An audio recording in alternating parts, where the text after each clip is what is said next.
మకర రాశి వారు ఈ వారం ఆర్థిక పురోగతి సాధిస్తారు. విదేశాల్లో నివసించే వారికి గ్రీన్ కార్డు లభిస్తుంది. స్టాంపింగ్కు వెళ్లే వారికి అనుకూలమైన కాలం అని చెప్పవచ్చు. విలువైన ఆభరణాలు కొనుగోలు చేస్తారు. ఇతరులకు ధనం అప్పుగా ఇచ్చి సమయానికి చేతికి అందక ఇబ్బంది పడతారు. అప్పు ఇచ్చి మాటలు పడే కంటే ఇవ్వకుండా ఉండడం మంచిది. వివాహితులైన స్త్రీలకు మెట్టినింటి నుంచి చిక్కులు ఎదురవుతాయి. స్త్రీకి స్త్రీయే శత్రువు అన్న సామెత మీ విషయంలో నిజమవుతుంది. రహస్యంగా సహోదర వర్గానికి సహాయం చేస్తారు. వాటి వలన భార్యాభర్తల మధ్య విభేదాలు తలెత్తే అవకాశం ఉంది. శ్రావణ మాసంలో శుభకార్యాలు చేయాలని అనుకుంటారు. ఇప్పటి నుండే ప్రణాళిక సిద్ధం చేసుకుంటారు.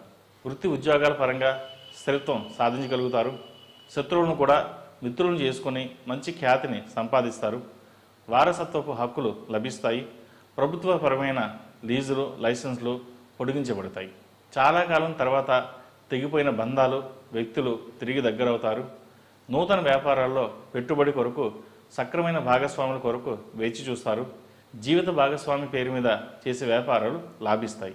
జీవితంలో నూతన కోణాలను ఆవిష్కరించాలని ప్రయత్నిస్తారు. ఉన్న చోట నుండి కదలని వ్యక్తుల వల్ల మీరు అనుకున్న పనులు సాధ్యం కావు. వాళ్ళు మీతో కలిసి రారు. ఒంటరిగా మీరు చేపట్టిన కార్యక్రమాలు విజయవంతమవుతాయి. ఇతరుల తోడు లేకుండా ఏ పని చేయలేని మనస్తత్వం నష్టానికి విమర్శలకు కారణమవుతుంది. కీలక సమయాల్లో న్యాయ నిపుణుల సలహాలు అవసరమవుతాయి. సమాజంలో ఉన్నత స్థాయి వ్యక్తులతో పోటీ పడాల్సి వస్తుంది.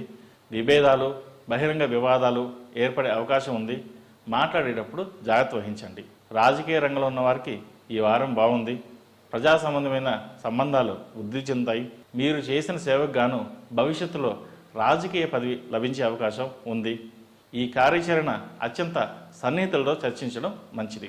ఈ రాశివారు ఏలినాటి శని నడుస్తున్న వలన 8 శనివారాలు శనికి తైలాభిషేకం చేయడం, అలాగే అఘోర పశుపతి హోమం చేయించడం చెప్పదగిన సూచన.